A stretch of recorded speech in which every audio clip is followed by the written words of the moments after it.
दोस्तों, आप सुन रहे हैं राजन जी महाराज के द्वारा श्री राम कथा, हनुमान जी की पावन कथा और रामायण कथा। राजन जी महाराज रामायण कथा अच्छी से सुनाते हैं और उनकी कथा में जो आनंद आता है सुनने में वो बहुत ही लाभदायक होता है।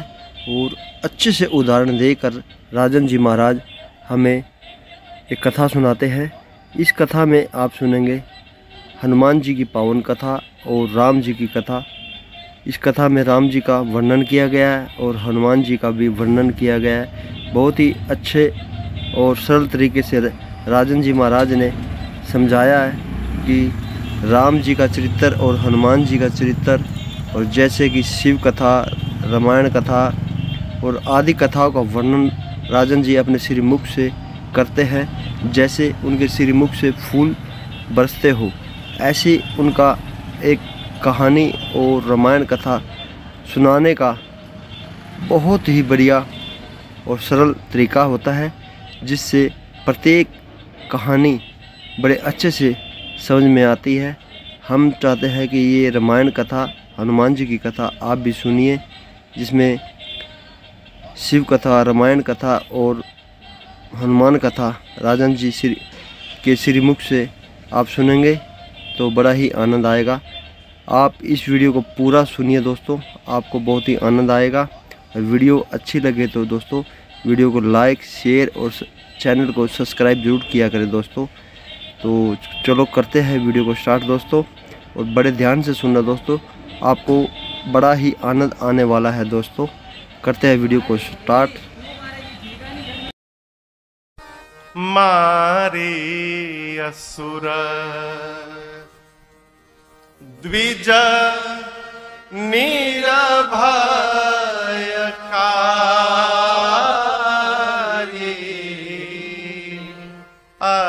स्तुति करहि देव मुनि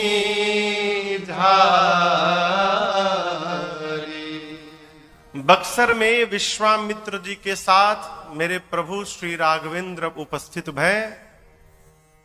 यज्ञ की रक्षा के क्रम में भगवान ने मारीच को बिना फर के बाण से मारकर समुद्र के तट पर 100 योजन दूर भेजा है। सुबाहु को अग्नि बाण से जलाकर भस्म किया है, और जितनी निशाचरी सेना थी लक्ष्मण जी ने एक ही बाण में सबको समाप्त कर दिया है।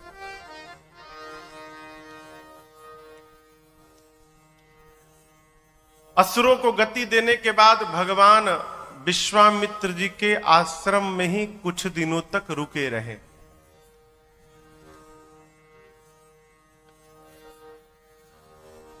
विश्वामित्र जी राम लक्ष्मण जी को लेकर आए थे यज्ञ की रक्षा कराने, ठीक ना?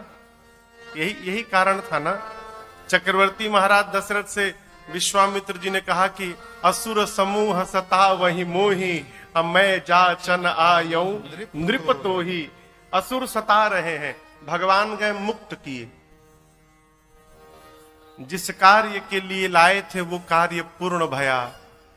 अब तो राम लक्ष्मण जी को वापस अयोध्या भेज देना चाहिए, ठीक ना? तो विश्वामित्र जी बक्सर में लेकर क्यों बैठे हैं?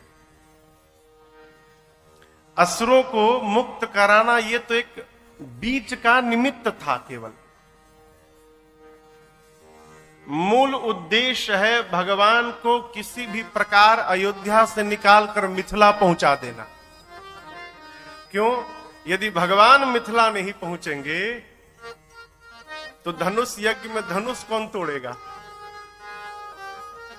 इसलिए चक्रवर्ती दशरथ जी महाराज से रचना बनाकर राक्षसों का संहार कराने हेतु राम लक्ष्मण जी को मांग कर लाए। प्रभु ने यज्ञ की रक्षा की। अब देखिए, यहां भगवान भी नहीं बोले विश्वामित्र जी से कि अब जिस कार्य के लिए लाए थे आप कार्य हो गया, मुझे वापस भेजिए। ये कथा कहती है जब जीवन में हम अपने किसी श्रेष्ठ के साथ रहें, अपने दिमाग को थोड़ा शांत करके रखना चाहिए। सोचने का काम उनका है, हमको घर जाना है कि साथ में रहना है, ये उनका काम है। कुछ दिनों तक भगवान रहे। समय जानकर एक दिन विश्वामित्र जी राम जी के पास गए और जाकर कहे, राम जी, एक यज्ञ की रक्षा तो आपने कर दी, परंतु एक दूसरा यज्ञ मिथिला में प्रारंभ होने वाला है, धनुष यज्ञ।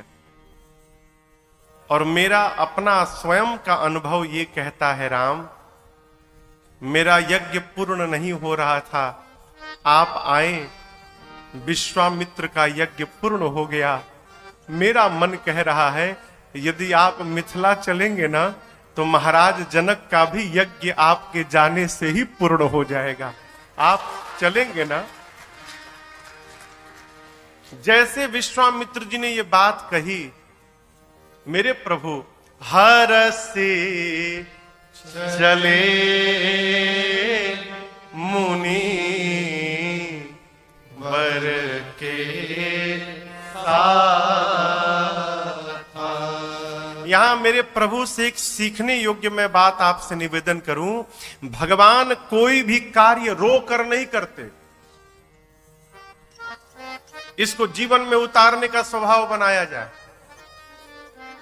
मेरे प्रभु अयोध्या से चले तो हर्ष के साथ चले, हर्ष चले मुनि भय हरण, हर्ष चले। विश्वामित्र जी के साथ बक्सर से आगे चले, कैसे चले?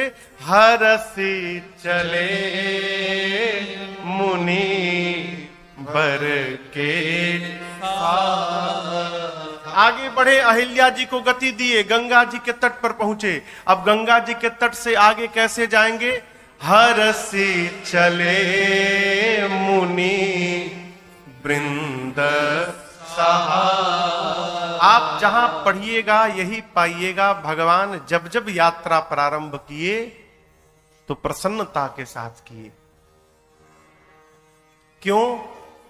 जीवन में जब यात्रा के पूर्व आपके चित्त में, मन में, हृदय में आह्लाद होगा, आनंद होगा, प्रसन्नता होगी, तो समझिएगा आधा कार्य आपने यही पूर्ण कर लिया। न होने वाला कार्य भी पूर्ण हो जाएगा। और यदि कार्य प्रारंभ होने के पहले ही आप रो रहे हैं तो फिर भगवान मालिक है, कार्य होगा कि नहीं होगा। थोड़ी दूर जाने के बाद राम जी को एक आश्रम दिखाई पड़ा। राम जी विश्वामित्र जी से पूछे, प्रभु ऋषि आश्रम से कोई पुण्य थली, पर आज लगे उजड़ी उजड़ी, नर नारी नहीं पशु पक्षी हुना। देखिए ना गुरुदेव, सुनसान दशा बिगड़ी बिगड़ी, तरु सूखे लता फल फूल बिना, गति जानन की उत्कंठा बढ़ी, कहिए गुरुदेव कृपा करके, यह कैसी शिला मगमाही पड़ी है। राम जी कहते हैं, गुरुदेव ये स्थान देखकर ऐसा प्रतीत होता है मानो किसी ऋषि का आश्रम हो, परंतु प्रभु आज यहां ना कोई पुरुष है, न कोई स्त्री है, न कोई पशु है, न कोई पक्षी है। आश्रम के अंदर जो वृक्ष है, वृक्ष भी सूखे हैं, न पत्ते हैं, न पुष्प है, न फल है। और गुरुजी, आश्रम के बीच में ये शिला कैसी रखी हुई है? विश्वामित्र जी ने कहा, राम, नित्य इस मार्ग से हजारों लोग जाते हैं, आते हैं, लेकिन कोई भी उस शिला की ओर देखता तक नहीं है, आपने कैसे देख लिया? राम जी कहे, गुरुदेव मैं अपने स्वभाव से बधा हूं। गुरु जी, क्या स्वभाव? प्रभु कहते हैं गुरुदेव, जिसको कोई नहीं देखता है उसको मैं देख लिया करता हूं, इसी स्वभाव से मैंने देख लिया। ये शिला कौन है गुरुदेव? गुरुदेव भगवान ने पूरी कथा सुना डाली। कौन सी कथा सुना डाली? कहने वाले गुरु जी जाने और सुनने वाले मेरे राम जी जाने। मानस में नहीं लिखा, हमारे पूज्य महाराज श्री का निर्देश है, बेटा जिन प्रसंगों में गोस्वामी जी ने ताला बंद कर दिया है, उन प्रसंगों को खोलकर समाज के सामने रखना ये धर्म के विरुद्ध व्यवहार होता है। चर्चा नहीं करते। सीधी सीधी बात कहें, आप में से ऐसा कोई भी यहां नहीं होगा जिसको ये नहीं पता होगा कि अहिल्या मैया से क्या अपराध भया। आप लोग जानते हैं ना? क्या गोस्वामी तुलसीदास जी नहीं जानते थे? लेकिन उसके बाद भी बाबा ने नहीं लिखा। क्यों? जिस वार्ता से किसी के चरित्र के दाग दिखाई पड़ने लगे, उस बात को कहने से अच्छा है वहां मौन धारण कर लिया जाए। सब बात हम कहें जरूरी नहीं है। गुरुदेव ने केवल इतना कहा, राम ये गौतम नारी श्राप बस उपल दे हधरि धीर, चरण कमल रज चाहती, कृपा करहु रघुवीर। राम ये गौतम ऋषि की अर्धांगिनी अहल्या है। इनके पति ने इनको श्राप देकर शिला का बना दिया है। और आप जानते हैं राम, आपके चरण में जो रज लगा है, उसी चरण रज से इनका उद्धार होने वाला है। आपके चरण रज की प्रतीक्षा में वर्षों से यहां बैठी हैं राम।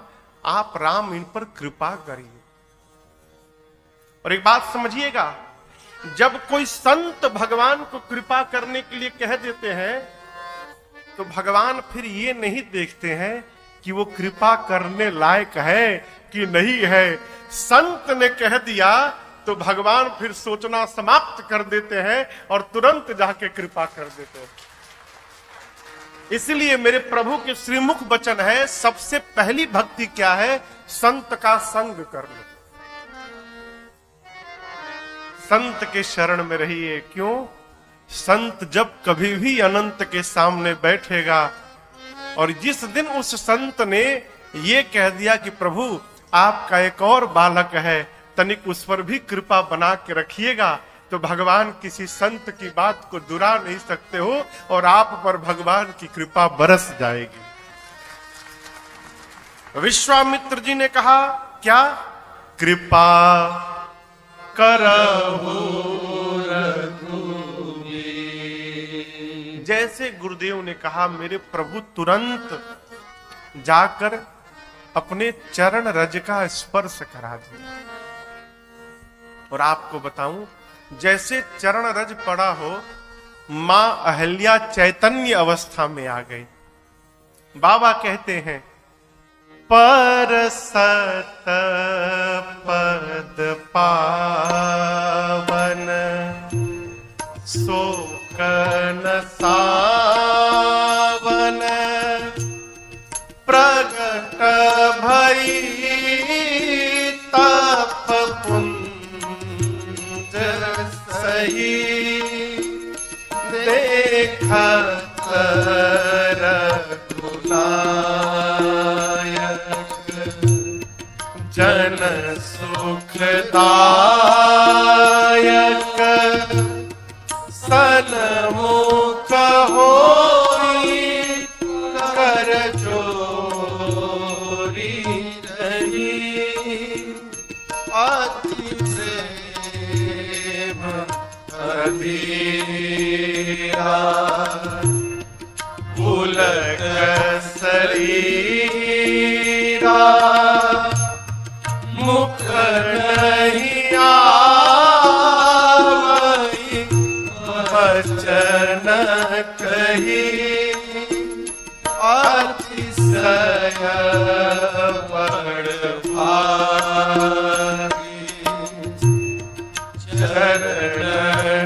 लागी जुगल नयन जलधार बही। जैसे प्रभु ने चरण रज का स्पर्श कराया, अहिल्या मैया खड़ी हो गई। ये पता था कि भगवान के चरणों से ही मेरी मुक्ति होगी। सामने राम जी खड़े हैं। अहिल्या जी चैतन्य अवस्था में आई, भगवान को देखी, इतने विभोर में आ गई हो, शब्द समाप्त हो गए मुख में। और याद रखिएगा, जब ये काम करना बंद कर देता है ना, तब ये बोलना प्रारंभ करता है। झरझर नेत्र से अश्रु निकलने लगे, शरीर के एक एक रोम पुलकित हो गए। मां व्याकुल होके भगवान के चरणों में लौट गई अहिल्या जी। राम जी ने उठाया, अहिल्या जी ने कहा। दोस्तों, रंजन जी महाराज के द्वारा यह प्रसंग आपने सुना, आपको कैसा लगा हमें कमेंट बॉक्स में ज़रूर बताएं दोस्तों। और अच्छे अच्छे और रोचक भजन, कथा, कीर्तन जो अगर आपने सुनने हैं तो हमें कमेंट बॉक्स में अपनी राय दें। जो भी आपको प्रसंग सुनना है दोस्तों, हमें कमेंट बॉक्स में ज़रूर बताएं। और यह प्रसंग, यह कथा श्री भगवत कथा और राम कथा, शिव कथा, रामायण कथा जो रंजन जी महाराज सुनाते हैं, वो उनकी आपको कैसी लगती है हमें कमेंट बॉक्स में ज़रूर लिखें दोस्तों। हम आपका इंतज़ार करेंगे और आपसे पुनः निवेदन करते हैं कि रंजन जी महाराज की जो कथा है वो पूरी सुना करें, ताकि आपको एक अच्छे विचार और अच्छा ज्ञान आपको मिले। यही हमारी कामना है, यही हमारा संदेश है कि रंजन जी महाराज के द्वारा जो ये कथा, जो विचार है, उनके घर घर तक जाए और पूरा विश्व राममय हो जाए। दोस्तों नमस्कार, धन्यवाद, जय श्री राम।